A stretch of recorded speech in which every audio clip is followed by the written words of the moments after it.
11h53, bom dia para você. Estamos ao vivo para todo o estado, hoje com a quinta entrevista com os candidatos a governador mais bem colocados na última pesquisa Datafolha, divulgada no dia 6 de setembro. A ordem foi determinada em sorteio, com a presença dos representantes dos candidatos, e o entrevistado de hoje é Romário, do Podemos. Nessas entrevistas, a gente trata dos temas marcantes de cada candidatura, questiona assuntos polêmicos e aborda a viabilidade de alguns pontos dos programas de governo. A entrevista vai ter 20 minutos, o mesmo tempo dado a Antony Garotinho, do PRP, Tarcísio Mota, do PSOL, Índio da Costa, do PSD e Eduardo Paes, do DEM. Comigo aqui no estúdio, você já sabe, Flávio Fachel. Bom dia, Fachel. Bom dia, Mariana. Bom dia, candidato. Bom dia, Flávio. Bom dia, candidato. O seu tempo começa então a contar. A partir de agora está ali o cronômetro começando a girar. Começo perguntando para o senhor o seguinte. Uma conta em nome de sua irmã, Zoraide, no Banco do Brasil, na agência do Senado, isso lá em Brasília, recebeu 8 milhões de reais entre agosto de 2016 e abril de 2017. O COAF, que é um órgão federal que investiga a lavagem de dinheiro, fez um relatório apontando indícios de irregularidades e afirmou o seguinte: a movimentação financeira era incompatível com a capacidade financeira da Zoraide. O dinheiro aparenta pertencer ao irmão da cliente e nos leva a crer que o mesmo utilize a conta da irmã para ocultar a sua movimentação própria. O senhor já disse que dá dinheiro para quem o senhor quiser, mas o que o COAF está dizendo nesse caso é que a sua irmã é laranja do senhor. O senhor está usando o nome dela para ocultar a sua movimentação, candidato? Mariana, primeiro, usar uma laranja, uma irmã como laranja, eu seria um imbecil e um idiota, coisa que eu tenho certeza que eu não sou. E o que o COAF não afirma aí, que esse dinheiro, ele é ilegal, ou que é proveniente de alguma outra parte, a não ser da onde eu poderia retirar durante esses meus quase 20 anos de futebol. Todo esse valor. Então o senhor deu o dinheiro para sua irmã? Eu vou repetir o que você falou. O dinheiro é meu, eu dou realmente para quem eu quiser. Fiz um empréstimo para minha irmã nesses últimos anos. Todo esse dinheiro que apareceu e que aparece nessas últimas reportagens de jornais e televisão são dinheiro 100% legal, dinheiro 100% que eu ganhei durante muitos anos da minha vida como jogador de futebol. E eu, particularmente, não vejo nenhum tipo de problema de dar o dinheiro que é meu, ganho com o meu suor, com o meu trabalho, para minha irmã ou para minha mãe. Candidato, nos últimos meses, a Justiça penhorou 2 apartamentos, uma casa de 6 milhões na Barra da Tijuca e 3 carros. O senhor alega que essa casa pertence à sua irmã, mas a Justiça penhorou como sendo sua. Vizinhos, funcionários ali do condomínio dizem que é do senhor essa casa. O eleitor deve confiar numa pessoa que, segundo a Justiça, oculta bens para escapar de pagar dívidas? Primeiro que o eleitor deve confiar em mim, que eu sou uma pessoa totalmente confiável. Eu não oculto bens, já falei e vou repetir. Eu fiz um empréstimo para minha irmã nesses últimos anos, de todo o dinheiro que eu recebi de clubes como Vasco, Flamengo, Fluminense, clubes que eu joguei futebol e, por determinação da Justiça, estão me pagando nesses últimos anos. E essa casa é da minha irmã, esse carro é da minha irmã, o barco é da minha irmã. E quem responde pela minha irmã é a minha irmã. Candidato, o último bem penhorado, aliás, foi há poucas semanas. O senhor teve um Porsche de 350 mil reais apreendidos. O senhor diz que também é da Zoraide esse Porsche, mas há fotos do senhor usando esse carro. Eu digo não, eu tenho certeza. O carro é da minha irmã, aonde que eu também uso. E não tem problema, eu não vejo nenhum tipo de problema usar o carro da minha irmã. Bom, candidato, ontem o senhor conseguiu anular um processo no Detran que tinha cassado a sua carteira. Isso aconteceu depois que o senhor parou várias vezes em blitz de lei seca e se recusou a fazer o teste do bafômetro. Isso aconteceu em 2011, aconteceu em 2012 e 2014. O senhor, inclusive, foi multado por dirigir sob influência de bebida alcoólica. Lembrando que a sua carteira está bloqueada desde janeiro de 2016. Mesmo assim, o senhor continua dirigindo? Não, um homem público que já foi ídolo do esporte e que tem pretensões de governar um estado, não deveria dar o exemplo? Eu já não dirijo há bastante tempo, desde o momento que eu fui proibido de dirigir. E só para conhecimento de todos, acho que todos já sabem, eu não bebo. E eu não soprei nessas 2 ou 3 vezes, porque a abordagem daquela determinada pessoa na lei seca não foi de acordo como eu entendi que teria que ser. Fora essas 3, eu já fui parado em outras 10. E todas elas eu soprei porque a abordagem foi feita tranquilo, com educação. Eu nunca vou me negar a soprar. O senhor disse que não dirige, né? Mas no dia 11 de março deste ano, o senhor foi flagrado dirigindo com carteira cassada. Pela terceira vez, isso aconteceu na Avenida Ayrton Senna, já tinha acontecido também no ano de 2016, 2017. Por que o senhor continua dirigindo mesmo sem ter carteira? As leis de trânsito, na sua opinião, não deveriam ser cumpridas com rigor? Devem ser. Eu, nesse dia, fui pego dirigindo porque eu estava vindo de um jantar com a minha amiga e a minha amiga tinha bebido, ela não estava se sentindo bem e quando a gente saiu desse determinado jantar, eu senti que ela não estava preparada para dirigir. A gente está falando de 300, 400 metros mais ou menos, desculpa, 2, 3 quilômetros mais ou menos de onde eu moro, por isso que eu peguei o carro nesse dia. Mas com certeza as leis são para ser cumpridas. Bom, nesse dia então o senhor dirigiu sem estar habilitado? Não, na verdade eu não sei se você viu essa sentença, essa decisão do Detran, ela automaticamente anula todas essas outras Na verdade ações. Continua suspensa a sua carteira. Não, está suspensa, mas essa decisão do Detran, ela anula todas essas decisões anteriores. E eu, mais ou menos há 2, 3 meses passados, eu entreguei a minha carteira. Bom, o senhor já admitiu que de vez em quando, né, o senhor falou agora, inclusive, que usa o Porsche, né, que é da sua irmã, para dar uma volta, para, enfim, utilizar o carro. Esse Porsche, que a justiça apreendeu como seu, ele tem 81 multas. Na sua carteira, que o senhor não podia estar usando, né, constam 8 infrações nos últimos 5 anos, total de 27 pontos. A sua irmã, no entanto, a Zoraide, ela registra 165 infrações. O total de pontos, candidato, 791. A pergunta que eu faço para o senhor, algumas dessas multas e desses pontos que estão em nome da sua irmã podem ser do senhor? Pode até ser, mas eu tenho certeza que muitos desses pontos que, no momento que esse carro teve de minha posse, foi meu motorista que dirigiu. E dirige até hoje. Então o senhor tem dirigido? Não, lá atrás. Esses pontos não são de agora. Esses pontos são lá de trás, quando eu poderia dirigir. Nos últimos 5 anos, porque... eu deixei de poder dirigir tem 3, 4 meses. Candidato, em 16 de dezembro do ano passado, esse mesmo Porsche mencionado aí pelo Fachel atropelou um motoqueiro, que passou por várias cirurgias, aliás. Na delegacia, o senhor se apresentou como testemunha, como carona naquele momento. Só que o Ministério Público descobriu agora que quem estava dirigindo era o senhor. Uma testemunha diz que se sentiu pressionada ali pelos seus amigos para não revelar que o motorista era o Romário. O senhor é multado por dirigir depois de beber, não tem nem carteira. E agora responde por fraude processual e lesão corporal, candidato? Mariana, desculpa, mas isso aí é mais uma fofoca em relação ao meu nome. Eu não apareço nem no inquérito desse acidente. Se eu sou alguma coisa nesse acidente, no máximo que eu serei é uma testemunha. O Juizado Especial Criminal determina isso, candidato. A próxima audiência, inclusive, é no dia 20 de setembro. Dia 20 de setembro, onde que meus advogados estão entrando para perguntar exatamente por que eu apareço ali como autor desse incidente.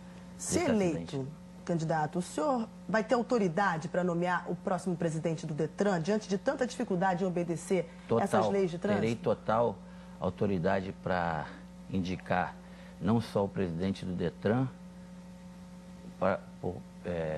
ou qualquer um outro de qualquer área, porque eu, assim como qualquer cidadão, Mariano, tenho meus problemas, tenho meus defeitos, mas eu sou um cara sério, sou um cara honesto, sou um cara determinado, sou um cara que na minha vida, o que eu fiz como jogador de futebol, por exemplo, eu fui o melhor. Então eu tenho certeza que a minha seriedade, sou ficha limpa, diferente desses candidatos que tem aí. Estou preparado para governar o Estado, por mais que a gente saiba que o Estado está num momento muito complexo. Eu quero dizer uma coisa para vocês, que com todos esses problemas, todos esses defeitos que eu tenho, se você olhar para os meus últimos anos na vida política, você não vê nada de negativo. Eu fui um dos melhores deputados nos primeiros 4 anos, mais assíduo, sou um dos senadores mais participativos hoje em Brasília. Tenho, entre autorias e relatorias, tenho mais de 100... Candidato, Só um minuto, Faxão. Deixa eu, por favor. Tenho mais de 100 projetos, 10 ou 11 já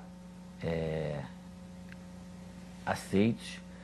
E eu posso dizer para vocês que eu tenho condição hoje de fazer um grande governo, de comandar esse Estado. Eu tenho bastante consciência de que o Estado várias escolhas, precisa escolher os melhores, e eu vou montar a melhor equipe Vamos que falar, esse Estado então, de já escolhas teve, para a gente poder fazer um grande governo, exatamente sobre a equipe, sobre a montagem da equipe. Na página 2 do seu plano de governo, o senhor critica nomeações políticas, né, para cargos técnicos. Mas o senhor negociou cargos em administrações anteriores na prefeitura. Olha só, em 2015, o senhor indicou o secretário de Esportes, Marcos Braz. Aí lá, o senhor empregou a sua irmã, Zoraide, a do Porsche, seu sobrinho Leonardo, 2 fisioterapeutas, o Marcelo Corrêa Coutinho e o João Daniel Bove de Souza. Tem um ex-parceiro da seleção de beach soccer, que é o Roberto Vilela Pereira, e também tem um amigo da praia, que é o Hércules Souza Simões, o apelido dele é Piloto. O que vai valer exatamente? É o que o senhor diz ou o que o senhor fez? Michel, primeira coisa é que eu não negociei isso. Na época, o prefeito Eduardo Paes me pediu uma ajuda na Secretaria de Esporte e eu indiquei o Marcos Braz. E o Marcos Braz, como secretário, entendeu e colocou essas pessoas. É assim exatamente que eu vou fazer. Mas essas pessoas todas são ligadas ao senhor. Mas foi o próprio Marcos Braz que indicou. Mas foi uma coincidência? Inclusive, pode ter sido. Mas, inclusive, é desse jeito que eu vou fazer aqui no governo. Eu vou indicar os meus secretários e eles terão total responsabilidade para colocar nas suas secretarias aquelas pessoas que eles entendem, seus amigos podem vir juntos. Que eles entendem que são os melhores que vou para fazer com que a gente tire o Rio desse problema, sem intervenção, sem nenhum tipo de interferência política. Será assim no meu governo. Bom, se amigos meus forem capazes e competentes para assumir determinados cargos, bom, se o nosso secretário achar que deve ser assim, tá bom. será. Tem um amigo seu, o senhor empregou o Wilson Mussauer Júnior. Ele é seu amigo há 30 anos. Ele foi seu assessor especial no Senado, foi tesoureiro do seu antigo partido, PSB, quando o senhor era o presidente estadual. Esse ano, candidato, ele vai a júri popular. Ele vai a júri popular pelo assassinato de 4 pessoas em 2004. O Ministério Público, é importante que o telespectador entenda, é o Ministério Público que está fazendo a acusação. Ele acusa o seu assessor de torturar, ele acusa o seu assessor de matar e de atear fogo aos corpos desses homens a mando do jogo do bicho. A pergunta é a seguinte: por que o senhor manteve o seu amigo como seu assessor, recebendo dinheiro público, quando vieram a público também as denúncias, essas tão graves? Vou repetir, que é o Ministério Público que acusa de torturar, de matar e de queimar corpos. A primeira vez que realmente o Wilson é um amigo meu de muitos anos, a partir do momento que o meu gabinete e eu, e o próprio Wilson, entendeu que ele poderia ser julgado, ser indiciado por esses crimes, a gente rapidamente, de comum acordo, entendeu, afastá-lo. Na verdade, demorou 2 anos, que veio a público em 2015 e o senhor só afastou em 2017.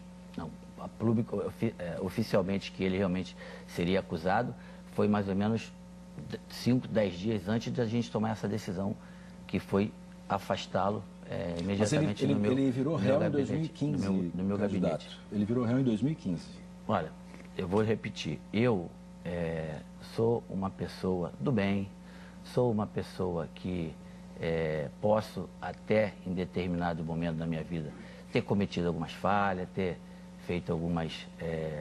tomado algumas decisões que não foram as melhores que poderiam ter tomado, mas se a gente vai trazendo isso para a política, na minha vida política, como deputado federal e como senador, eu quero deixar isso bem claro, Eu sou um cara ficha limpa, eu não tenho problema com corrupção, eu não tenho problema com sacanagem, eu não devo a esses caras nada. Inclusive, eu vou fazer uma correção para o senhor aqui, que eu cometi um engano, eu cometi até um engano. Não, eu falei que ele era réu em 2015, na verdade, a denúncia do Ministério Público é que aconteceu em 2015. Deixa eu só finalizar o seguinte, eu estou bastante à vontade de dizer para vocês que desses todos os candidatos que tem aí, que são os 3 primeiros da campanha, eu sou o único ficha limpa.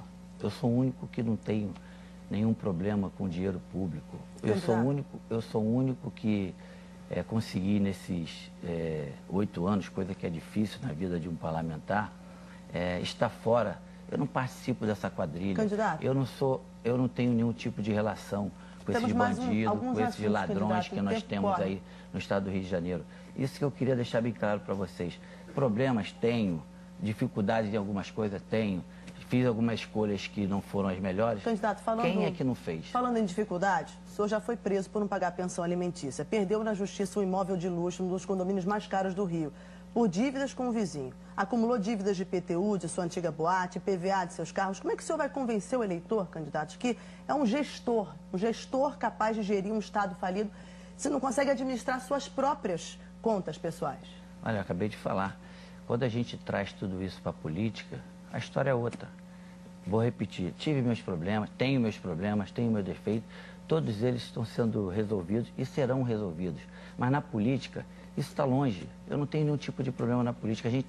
A gente está falando na política. E quando esses problemas que eu tive são problemas que me ensinaram eu a tomar outros tipos de decisões. O senhor deve saber um dos motivos que eu estou dizendo para você que eu vou ser um dos grandes governadores do estado, exatamente por isso. Eu vou escolher os melhores nomes, vou escolher os melhores secretários. O senhor deve saber, claro, vou fazer que a dívida com que do Estado hoje é de 142 bilhões de reais. Não é possível resolver esse rombo gigantesco só com aumento da receita ou só com corte de despesas. Onde é que se pretende cortar despesas?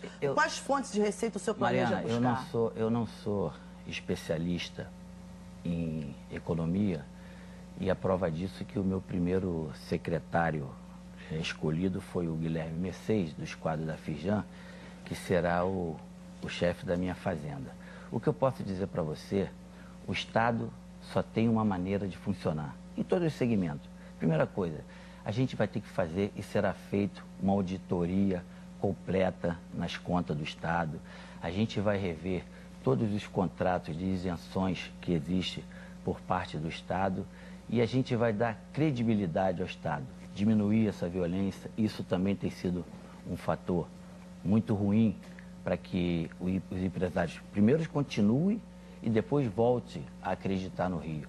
Então eu posso afirmar para você que o estado do Rio de Janeiro, comigo no governo, se for assim que a população entender, é sobre isso que eu quero perguntar. vai sim mudar, vai ter outra cara. O senhor já ocupou cargos no Legislativo, nunca no Executivo. O senhor considera capacitado, preparado para isso? Totalmente, totalmente. Esses 8 anos de legislativo me legitimam muito para eu ser governador do Estado.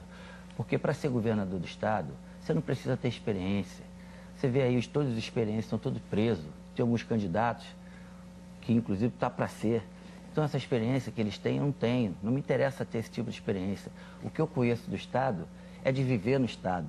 Eu, como criança, como jovem, quando eu me adoentava, eu tinha um hospital público. Eu, quando precisava ir treinar, eu pegava transporte público. Eu estudei em escola pública. Eu não conheço o Estado, Mariana, apenas na teoria, nos livros. Eu conheço o Estado na prática. Então, isso é um problema do Estado. Na minha favela do Jacarezinho, Mariana, eu pisei em esgoto a céu aberto. Sim, eu bebi água do Estado, que é o rombo da Previdência. É importante a gente tocar nesse assunto. O rombo da Previdência é um dos maiores problemas aqui do Estado do Rio de Janeiro. O economista da sua campanha, Guilherme Mercedes, defende austeridade. Como é que o senhor pretende equilibrar essas contas da Previdência do Estado? Como eu te falei, a gente vai fazer isso. Primeira coisa que tem que acontecer no nosso governo, e será feito, a gente tem que entender definitivamente esses números reais do Estado. Muitos números que a gente está vendo aí não são números reais. A partir do momento que a gente se debruçar totalmente, eu liderando, o Guilherme como secretário de Economia e o grupo que nós vamos formar, nós vamos conseguir dar todas essas respostas a vocês e, melhor, sair desse problema. É difícil, é complexo, mas eu vou montar a melhor equipe do Estado para sair desse estado, Desculpe desse momento. Falta um minuto. O senhor vem dizer que tem a solução definitiva para o problema da segurança pública. Definitiva não falei isso, nunca falei isso. O que o senhor traz de novo para a segurança? O que eu trago de novo é o que não tem acontecido aí. A nossa população tem medo, perdeu o direito de ir e vir. E quando a gente diminui, por exemplo, as UPPs, que inclusive é entendimento da própria intervenção, que tem mais de 78% de aprovação da população, a gente coloca policiais na rua e, consequentemente, a gente faz um policiamento ostensivo, a gente vai diminuir o roubo de carga, diminuir os roubos de automóveis e, principalmente, os assaltos à mão armada. A população tem que deixar de ter medo. E quando a gente coloca a polícia na rua, isso com certeza acontecerá. A gente vai diminuir a nossa violência. Candidato, 20 minutos. Agradeço muito a sua presença aqui com a gente no RJ1. Obrigado. Depois do intervalo, a polícia procura o motorista que